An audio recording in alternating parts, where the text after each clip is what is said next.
All right, we are live, and the New York Mets have hired. Hold on, let me pull up his name so I get it right here. Carlos Mendoza. Carlos Mendoza, boys! Woo! He did it.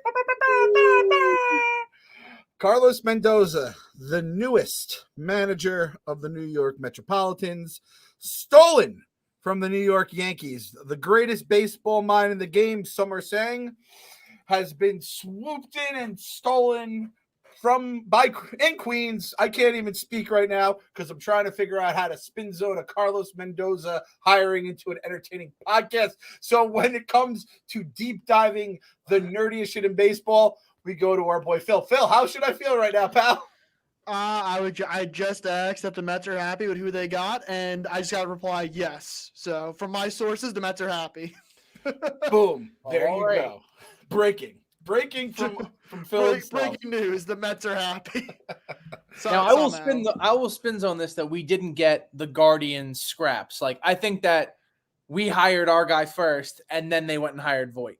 Do you guys agree? Because that news broke, and then like an hour later, I don't think the Mets saw like, oh shit, they didn't hire him. We'll go hire that guy. I think we already had this established, and the Guardians just announced first. I think it's pretty obvious. Counsell's implied for weeks he wanted to be the highest paid manager in baseball. He wanted to get the $8 million figure. Well, the Mets were never going to reach that figure, and you were calling his bluff. Who's going to give it to him? A team that's like 90 miles away from Milwaukee gave it to him. So good for him. He gets to live in the Midwest, and we get our guy. Yep, perfectly said. I'm fine with it. I'm cool with it. I could be wildly wrong with how far away Milwaukee and Chicago are, but they're pretty close. No, I remember everyone always says Milwaukee is a suburb of Chicago, which I know is like kind of to piss Milwaukee off. But Counsell can stay there, has his kids who I think are like high school, college age. He can stay local.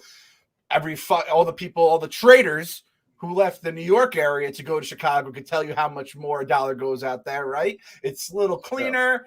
Crime is probably about a push, but other than that, I think Chicago, we've all been to Chicago, I think. It's a very nice part, very nice city, legendary baseball stadium. Most importantly, they don't have a crazy, rabid fan base that is going to give you shit every time based on who you use in the sixth inning of a game.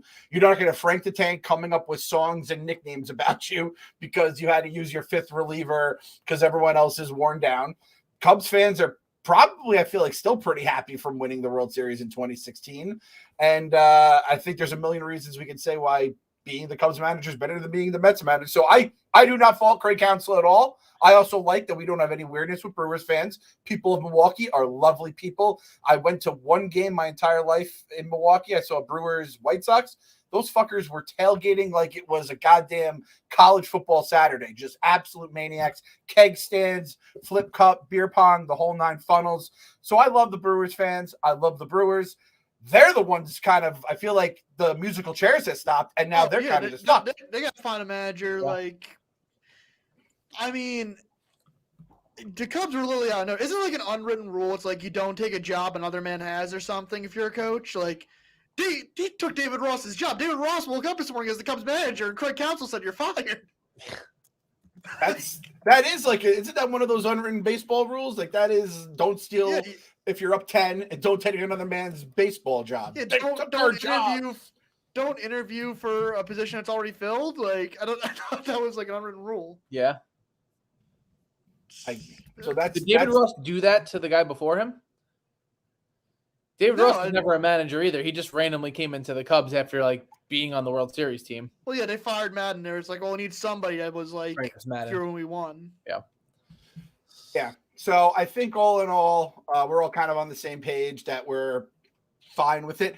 Okay. So listen, I think so. The criticisms coming out about Mendoza that I've seen, because believe it or not, guys, some Mets fans are not happy right now. Mets fans weren't happy during an 101 win season with like a no hitter, some of the greatest moments we've ever experienced as fans, and all that kind of stuff. 101 wins. Mendoza served as the Yankees bench coach the last 4 seasons and has been a coach in the organization for the last 15 years. Big analytics guy apparently says he gets the respect of the players. And listen, you throw the REP2PECT, the respect word around with the New York baseball Yankees, the great Yankees franchise, guy has to be pretty good. Now, as people that have been loving Aaron Boone staying as the manager of the Yankees forever, because that just means they're not going to win a ALCS, let alone a World Series.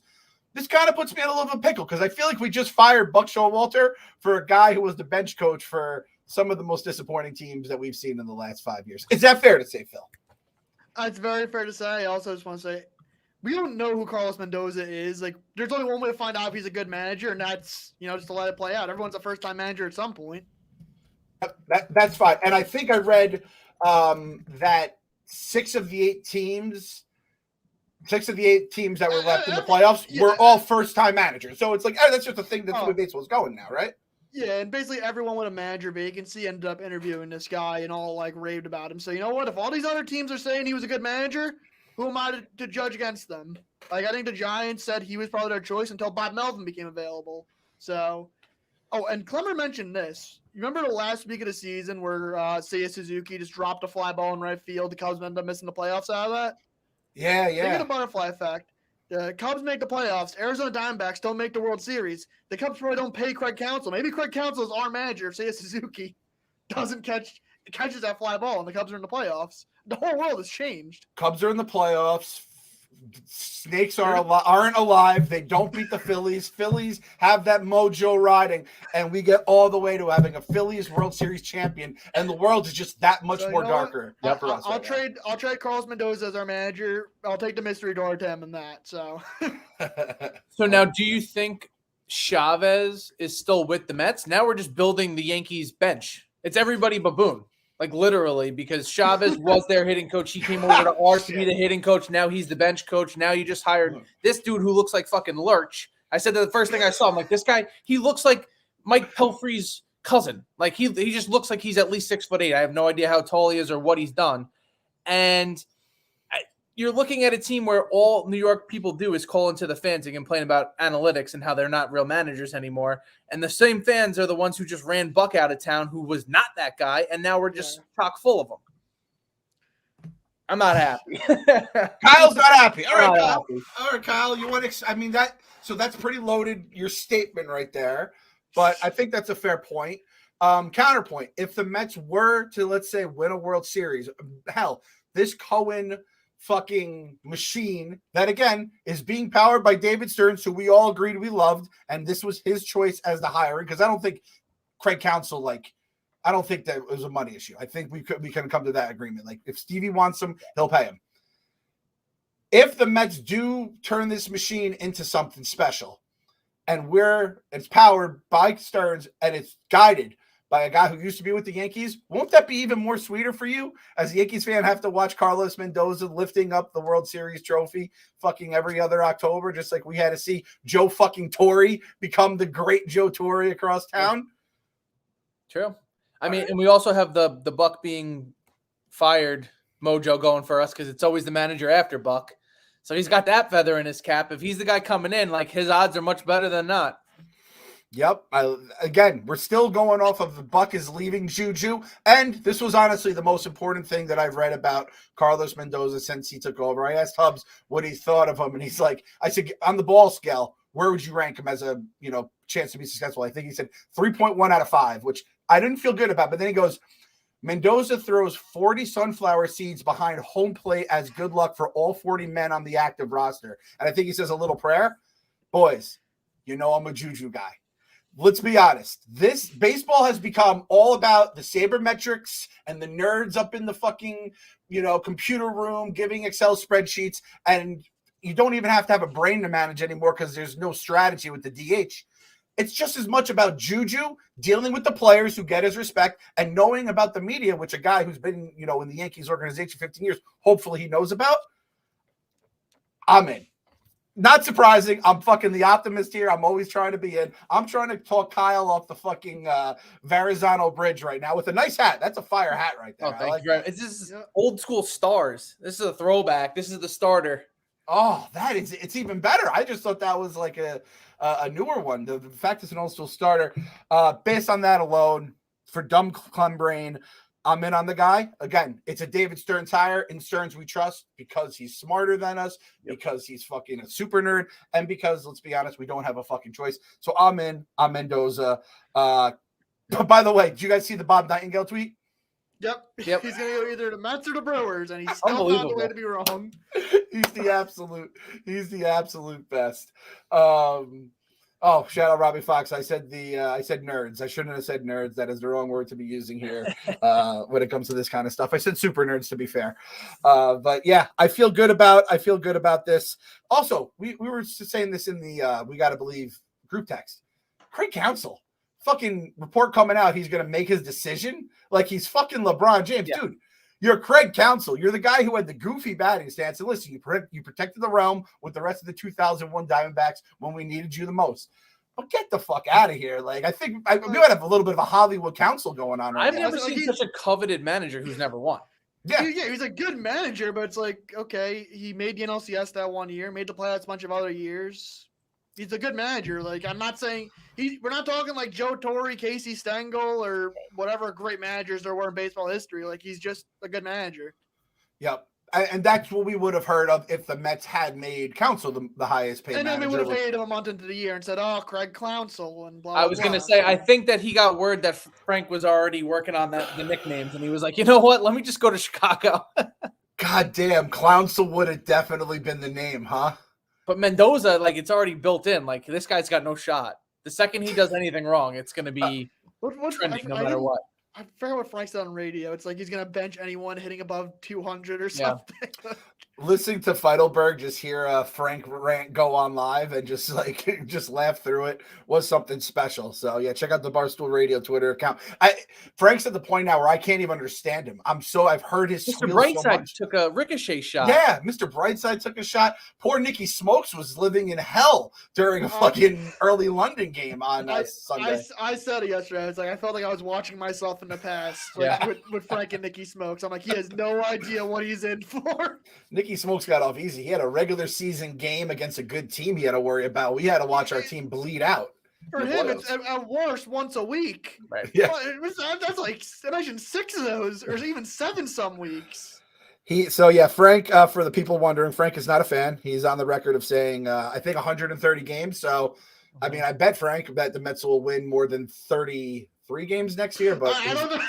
He's kind of like the Mad Dog. He cannot be held to his bets. He does not honor his word. So unfortunately, people that are reacting like this, though, you had to know this was a possibility. Like, you didn't want Buck, and you only wanted one other guy who also just so happened to have a job. Now, the fact that he went to the Cubs is insane. Like, I don't think literally anyone would have seen that coming. But like, David Ross didn't. Yeah, you put all your money. Yeah, he really didn't. He thought he was set for life. You win the World Series for the Cubs. I feel like you kind of should be. Yeah, had the massive hit too, right? 2016, I mean, it's not that far off. Phil, give us a little insight into our boy Carl's brain right now. How's Carl feeling after his boy Ross was given the Julius Caesar treatment? Yesterday he was defending Matt Eberflus for some reason, so I'm assuming he thinks Craig Counsell's the guy. I'm assuming Cubs fans should be very happy about this. I was surprised David Ross wasn't fired to begin with. Yeah. The Cubs were a weird team though, because they felt like they had a little bit of that magic themselves last year. They collapsed down the stretch. Like, it was a serious collapse. Like, I was surprised he survived, like, to begin with. So it's not surprising. Like, oh, they hired a new manager. It's like how they did it, because it's shitty that they didn't fire him first. There were 0 reports about the Cubs and Counsell being linked. Like, they kept that very under wraps. Yeah, I think we all wanted Counsell, but it was like, when you want something, you don't even know why you want it. I remember when we were kids, we would talk about why, like, the Super Nintendo was going to be good. I'm dating myself saying that. But it's like, oh, the graphics are great. I heard the graphics are great. And someone once goes to us, what are graphics? And none of us knew, because we were like 8 years old. We just heard the graphics were great on it. And Counsell, it was like, oh, and then, Phil, you said it, like, in our chat, where it's like he has made, like, half of the postseason appearances for the Brewers. They're fucking a poor boy franchise, and no one's just itching to go to Milwaukee. At the same point, like, I don't know, like, you do win, but I don't even know, man. It's fucking managers. We've been through this. Trust me, we've been through this a million times. The biggest thing I could say about Carlos Mendoza and David Stearns, for that matter, I just want them to be here for like 5 fucking years. I want to stop doing emergency podcasts. Well, this is, I think I've lost count. I think since Nimmo came up in 2016, this is his 7th manager or 6th manager. Let's count him. Terry Collins, Mickey Callaway, Carlos Beltran, if we're counting him. Yep, counts. Luis Rojas, Buck Showalter. So this is 6th. 6 in 7 years. That is ridiculous. And the GMs are the same ones. It's Sandy, Brody, Omar. Jared They just had the triple. We had the triumvirate too. Yeah. We had the triumvirate. You can count that as one. Because those few months we had no GM. And then who came after?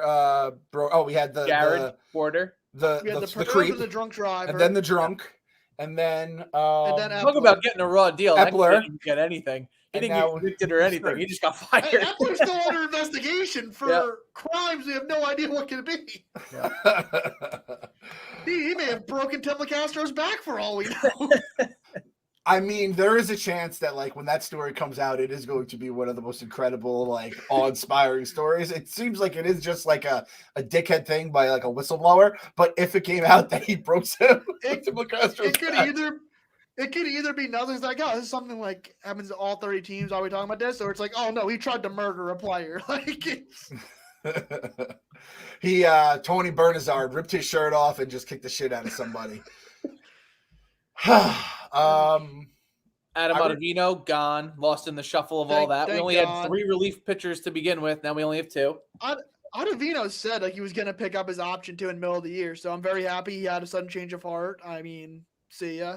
He couldn't throw strikes. He was a free stolen base, and he let every inherited runner score. So that 3.21 ERA looks good unless you actually watch the games. Yep. He was. If you needed him in a big spot and the matchups worked out right, you felt good about it when it worked. But there were so many times where you're just on pins and needles for all the words you said, Phil. Up against a lefty and that ball is just coming right into their sweet spot, or there's a man on base. You're like, well, he has second base. He's as good as gone. And again, the O works 2 ways. There's the number 0. It goes it looks good when it's working, but when it's looking bad, that guy is a fucking now I just remembered he's an every other year guy, so maybe he's just going to run a ERA next I wasn't going to say it. Yeah. Now I'm thinking about that. How do you give up Ottavino on an even year? Up Stearns, what a bum. Fire Stearns. We have to find out who the next Stearns is for us to want because he let Ottavino leave here without re-signing. Oh, my gosh. Again, just give me someone. Just give me stability. Give me something here that's going to give me some good players. Fuck it. Like, don't get Yamamoto or whoever. Like, whatever they do in free agency means more than whoever they hired as manager. Did you get any? Did you know what Clemmer's thoughts were on it? I posted his video. He's like just very confused, but I think he's like, he's also just like he wasn't gonna pay like $40 million for a manager. Like he gets it too. It's like Craig Counsell was never leaving the Midwest, and he wanted a record contract, so he got what he wanted to. He gamed the systems. Nobody knows how to feel because this guy's already a dud coming in. Like he could just, he's the kid who moves in from another town you know nothing about. So he can make himself the cool kid who was a loser someplace else, or he could just continue on the path that he might have already been on. And we're going to be like, no shit, he was the bench coach for Aaron Boone. So, and the thing is like, you have to at least give him 3 years now. Like I could hate him 1 month into the season. And I'm like, I don't even want you to fire him because I need some sort of stability. Like just make him an Art Howe puppet. Like, I just need something where there's somebody standing there. You want to dress him up a mannequin at that point. Like he needs to be the manager for at least 3 years because we can't keep doing this. Yeah, the biggest thing between what a manager is how they communicate with the GM. And there's been all those reports that like Epler and Buck didn't see eye to eye. Yeah. If Carlos and David see eye to eye, that's all that matters. As long as they're on the same page. Which you hope is the case. That's number 2 in my book. Number 1 is like, is he going to do something that's going to make HR have to fire him? Right? Like that is number, and because Kyle said we need stability. I don't need him harassing someone or fighting someone. Like the Bears are in that state right now where they're just losing guys to HR. It's not even football reasons for a very bad football team. It's the HR is like, you have to fire this guy. He broke a very important rule here. Yeah. I mean, the last manager we hired named Carlos couldn't last 2 months because he was involved in some cheating scandal. Or the Yankees stealing signs this year? Do we have to fire him? I mean, that was shit that he had done years ago. It wasn't even like something fresh, and it certainly wasn't with our ball club. So that is a good point. I said this with Beltran, and I'll say it again for Mendoza and anyone else he hires on his staff, which, I mean, to anyone who's like, I don't know what's going to happen with Hefner. I don't know what's going to happen, like Kyle said, with Chavez. I don't know what's going to happen with any of this. But whatever they fucking want to do, just fucking let it ride. We got our boy KFC. Kevin, we got someone coming from the Bronx coming. We got someone from the Bronx coming. I'm here for an intervention. I'm hearing that people are melting down over this fucking decision. And I'm here to talk some goddamn common sense back into the fucking world. Who gives a fuck? Why did Craig Counsell all of a sudden become the greatest fucking manager of all time? I get it. He did a nice job in Milwaukee. What did he do? What's incredible about Craig Counsell that we had to have him as a manager? Fuck knows what Craig Counsell is going to be. Carlos Mendoza, in Major League Baseball, you were either blessed to have a Bruce Bochy or Baker.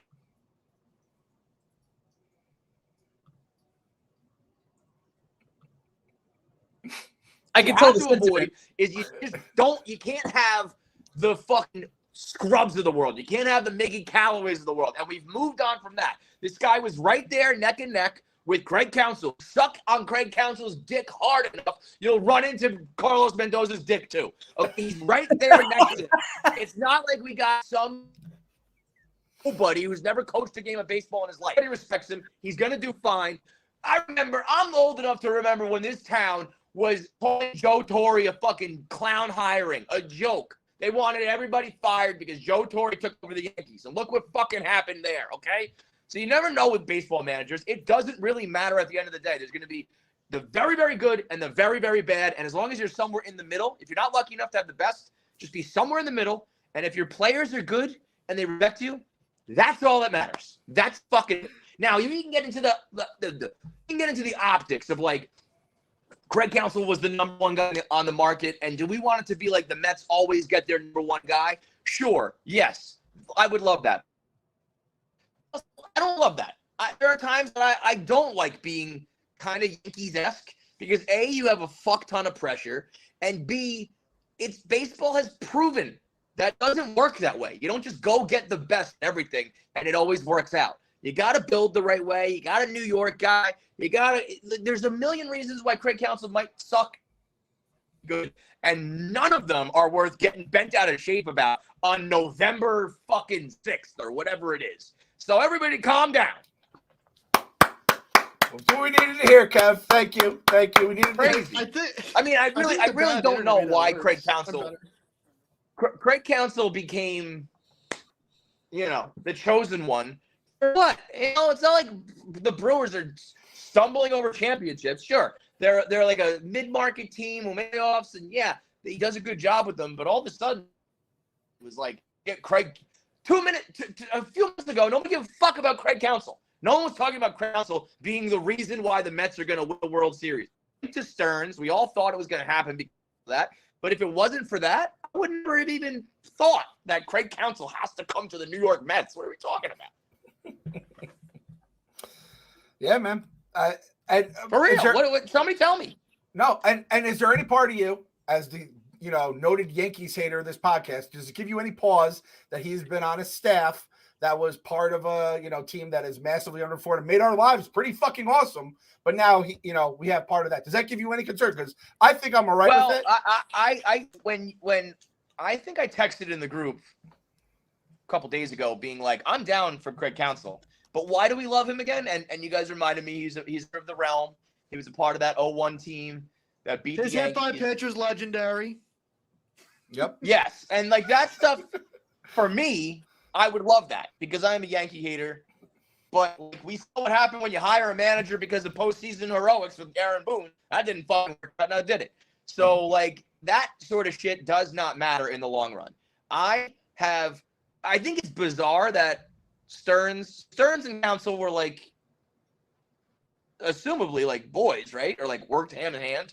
So part of me feels like if Stearns is the guy and his first decision is to be like, you know what, it's not that big of a deal. We don't need him. Well, I don't know. Did Craig Counsell say he really wanted to go to Chicago? Whatever the reasoning may be, I feel like it's more about Stearns better be the right guy in his position, way more so than who the manager is. So if Stearns is the guy we think he is, and I think we're fucking fine.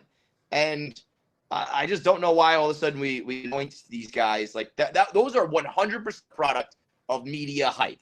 It's not like Frank Floyd having a drum for years being like, who we need? Craig Counsell. It's just happened over the last few months because that's who's available. And it's Gerard before him. And it's always these names that are like, oh, who cares? Well, it's Don't you're be- gonna go don't- from Buck don't- Showalter, but you have to go to someone that's a name, and that's what the way everyone thinks about it. Yeah. And it's connected to Stern, so you're like, I get that, but progression. And we had the manager of the year in 2021, and then everyone ran him out of town in 2022 and 2023, and it's just like you're never going to be happy with the manager anyway, unless they fucking win. And when we win, it's like the job is easy. You know what I mean? It's like very, very rarely. I would have to imagine there's a very rare instance team is good and needs great managing. You know what I mean? It's usually like a team that's good that maybe can be made a little bit better. But if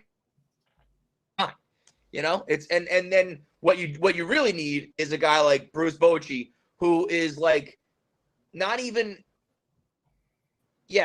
but he's also just got the nuts to be like, I'm taking Max Scherzer out of this game right now because I know the meltdown is coming, and I've got the nuts to do that. I'm not going to I don't care that it disrespects him. I don't care that he's I know that when he gets up around this count and he gets in these situations, he gives up a 3-run home run because he did it every fucking day with the Mets. Let that happen. If you have a guy that does that, then you're fine. And that's easier to do than I think people every manager overthinks it. So Carlos Mendoza should just come in and he knows ball. He knows ball.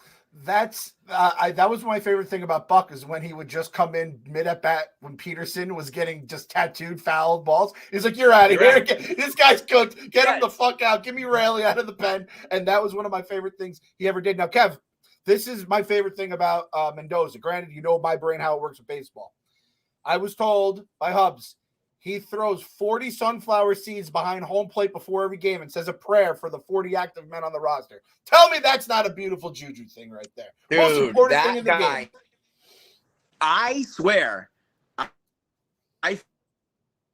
think manager is the juju, is the clubhouse. And if someone who believes in a little bit of that Santeria, a little bit of Turk Wendell shit, I think I'd rather have that than not. I'd rather have that than a guy who goes like, none of that matters. Let me just look at the numbers. A guy who looks at the binder, but also is the one who's like, oh, well, wait a minute.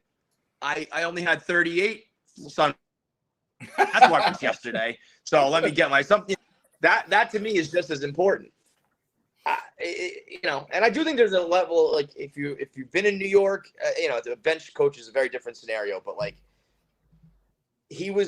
whoever didn't get Counsell was going to get Mendoza and vice versa. So I don't know what the fucking big deal was. Also, the fact that Counsell went to the Cubs is like kind of bizarre as far as I know. I don't understand why everyone knows everything about Craig Counsell now, but I certainly didn't. But I do feel like Chicago was a very strange place. But it's not like it was like us and the Phillies or something like that. And like, oh, we missed out. It's like, who fucking cares? Yeah, and he took Dave Ross's job too. That's a juju thing. World Series hero Dave Ross, and they fucking just fired his ass and replaced him with a manager in the same division. That is some curse shit. Right, that was a difficult decision. Yeah. Yeah, that's bad. That's the sort of stuff where the only thing I like, and the only reason I don't like, the only problem I have with the Mendoza thing is it's starting off giving guys like Frank like automatic ammo. Mm-hmm. I like guys to start with a clean slate where it's just like you just come in and do your thing. And like he's not gonna be able to do that in Chicago because there are gonna be some people who are like, well, David Ross was a hero. Who the fuck are you? And for us, it's gonna be like if he has a bad game, fucks up a lineup card, mismanages the bullpen, they're gonna be like, well, we cheaped out. We didn't buy Counsell, and so now we got second best, and now that's what you get. But you know what? There's no way to get a clean slate in New York. Somebody would have had. As soon as Craig Counsell did something wrong, it would be like, what? We got the number one manager and he can't even manage. It's like either way, people are going to complain. I almost, it's going to be hard to do this podcast going forward because you just can't continue to argue every single move ever made every single time, especially when you can script what the other side's argument is going to be. I'm not telling you Carlos Mendoza is going to be like that great. I don't fucking know. I don't know either of these coaches. I don't think they're going to be like a make or break either way. But I can tell you who's going to be screaming from the mountaintops. This is why we're never going to win ever again. And you know who they are every single time. Do you think there's a chance that Counsell didn't come to the Mets because he knew Frank was going to call him Counsell after every bad move he made? Do you think there was any impediment impeded his decision at all? That is a fair question that some people are saying. And I think does he already have a name for Mendoza? Awesome. I heard him on the radio going crazy. Oh, I think we built in. It's Mendoza. That's it. The name Mendoza is line. A bad moniker. Yep. I will be much more comfortable once I hear him in front of a microphone too. Like aside from baseball alone, I'm like, just get up there and don't look like an asshole and don't be misquoted constantly. Because like Luis Rojas that one season was like, yeah, our guys want to fucking kill themselves. And I'm like, you can't say that. You can't say they're having mental health issues because of the fan base and because of the way the team's playing. So like, it's two things. Write up the lineup card the way David Stearns wants. Yep. And answer questions clear and concisely when you get in front of the media. And like, that's pretty much all you have to do nowadays as a manager. Yep. Dude, I hate to give him credit, but the Frank Fleming celebrity star just continues to grow and grow and grow. And I don't know if it's singularly him, but I absolutely think people think twice about coming to the Mets with our fan base. 100. I genuinely think that when you see, if you follow along with like the wives and girlfriends on Instagram and shit, you see them talking, being like, this fucking sucks. That means like those guys go home at night, and whether they mean it or their family says it or they feel it or their kids feel it or whoever, like you could be, Francisco Lindor might be the biggest professional in the world, and he might go home and go, babe, that's just the game. That's what you get when you get paid big money and live in New York. And he says all the right things. But if the rest of his family and everyone is like, fuck these people, this is trash, like that absolutely matters. And then in this day and age where everyone can get to you at social media, and like people like that, it ain't it's not a coincidence. Like I do genuinely feel like if it was me and I was like, I have more money here, but like equal money and equal opportunity, and one place has a supportive fan base and one fan base is ours, I would never even consider ours. Dude, if you're fucking Craig Counsell, you're like, well, I can make a ton of money in Chicago, which again can go further, as we've heard from every fucking trader that left the New York office for the Chicago office. It's cost of living. And then you're like, oh, I have a fan base that just had the biggest World Series in the last decade that they, people were crying in the streets, and you're fucking good. Unfortunately, it's because the guy you just fired. Part of the reason is he's the one who helped break the curse. But you're now there. You don't have to worry about people saying I'm going to die before I see a World Series, like all of us. And a bunch of fucking maniacs who cry after every fucking pitch, let alone loss. Of course, Craig Counsell. Like, that's a no-brainer for Craig Counsell to go to the Cubs. 100%. And the Cubs are the team that, like, it doesn't matter if the team sucks, everyone's just blasted, drunk on fucking Wrigley Field, just hanging out, having a good time. Like, there is no pressure. Like, you could really make the argument that with the location and then just like the maniacs that we have, I don't know if there's a more pressure-packed place. It's like the Yankees have it, but like they don't have assholes like we are. We have a different type of asshole than they do. I don't think there's anybody else that we're a perennial loser that somehow feels like we should be winning the World Series every year. We're entitled while having no reason to be entitled. It's like the most backwards, fucked up fan base ever. And they, they can rally the media against you. They say, the fans say shit that the media buys into. So they write the articles. So the fans talk about it. And then the media buys into it because it gets some more clicks. And around and around we go. So it definitely mattry And I tried to like have an actual conversation with Frank about that. And then he breaks. He finally breaks character and he just goes, dude, they've just been losing for so long. I'm just so down on them. And I'm like, I get that. We all are. But you go out there and make it worse for them. What don't you get about that? They will do a study on Darren Ruff one day. They will be like, this is the moment that social media, it'll be like in front of Congress about the drawbacks of social media. And it'll be like, look what this guy did to this guy. Threw him out of town. His dad just died. And here it is. There's no coincidence that like, it's not the biggest name, but Trevor May, like dedicating his fucking retirement speech to Frank Fleming. You know, there's other guys in the clubhouse who are like, fuck that dude. If one of those guys takes the time out to be like, yeah, we all hate this. Yeah. The Green Street Hooligans. He's running the mob. I remember when the Cubs, before they had even won the World Series, it was still like it's a party. Even when you lose, it's the lovable losers was their name. And unfortunately, we don't have that here. It's quite the opposite. I do think if the White Sox were the Yankees, there would be a little less lovable side to that loserdom over the years. Totally. I'm not saying we shouldn't be like who we are, but I'm saying that who we are is an absolute negative. And the people who are just like, who cares? They make millions. It's like, well, okay, you want this team to win, right? You are making it worse. So you can do that, but just acknowledge you're making it worse. And that's not to say that I'm going to go there and just suck their dick every single time they do something. When they suck, they suck. When they fuck up, they fuck up. But I'm just way, way more back to thinking long-term where it's like the Cohens wanted to come in and turn around a fucking cruise ship. And that takes a long time. And for a split second, it looked like maybe we're going to be able to do it really quickly. And now we know that we're not going to be able to. So you go back to the long-term plan, which needs a little bit of patience, a little bit of grace, a little bit of time. And I don't even think it's going to be that much. I think those prospects are already cooking. I think they're going to make some big moves. And then all of a sudden, you have a pipeline of guys like the Astros, or you have a team like the Orioles or the Rangers or whatever. It's like, but those fan bases those teams don't have a fan base actively working against them. All you got to know is that the Philadelphia Phillies fans decided to cheer Trey Turner. He became a fucking weapon again. And like, cheering is better than booing. It's just never going to happen here unless we win. It's like we don't win. We're mad because we don't win, but then we don't win because we're mad. And it's just a snake eating itself nonstop. Mm-hmm. And someone has to come in. It's fat bastard. I eat because I'm hungry, and I'm hungry because I eat. Yeah, exactly. And I don't know how it's going to get broken, but we got to fucking do something. Hopefully it's Carlos Mendoza. Hopefully it's these prospects he talked about. Hopefully it's Uncle Stevie's fucking wallet. We got Yoshi about to hit the market. He's officially, they announced he's going to post whatever it may be. Phil, what's up with Soto?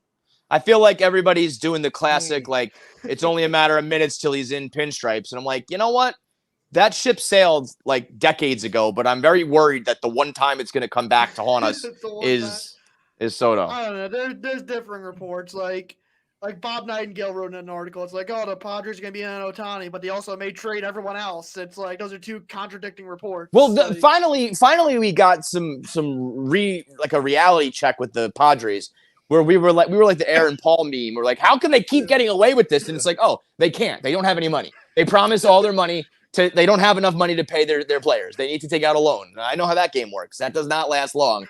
So at least we finally know that, at least our guy can, when we overpay and we suck, we can still pay. What was that thing too? Like he took out a thing that's going to save like $50 million by taking out a loan when everything was like. He refinanced everything from the Wilpons era. He's the best. He's the fucking best. He probably came in and looked at things on the books that were just so like illogical and stupid. Crayon. He's probably like, how the fuck did you guys not close your doors sooner? Right. Just with like a swipe of the pen, just like boop, boop, boop. We fixed all those things and now we're in the black. You fucking morons. That's probably what Penn said when they came and saw what we were doing here.